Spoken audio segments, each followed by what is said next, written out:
ফিনল্যান্ডে এখনো আমার দেখা সর্বোচ্চ স্নোফল। বেশ ঝোড়ো একটা আবহাওয়া আসলে হচ্ছে আজকে।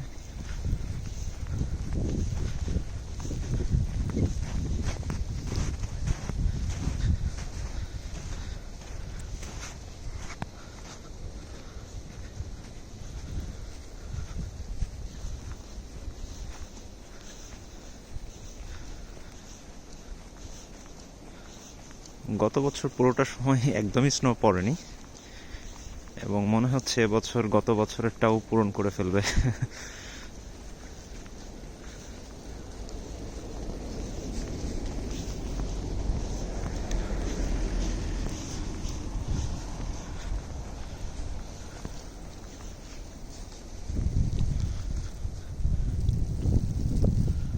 এই লাইটের নিচে কিছুটা সম্ভবত বোঝা যাচ্ছে যে এখনো স্নোফল চলছে এবং বাতাসের একটি ঝোড়ো টাইপের আবহাওয়া এখন হচ্ছে।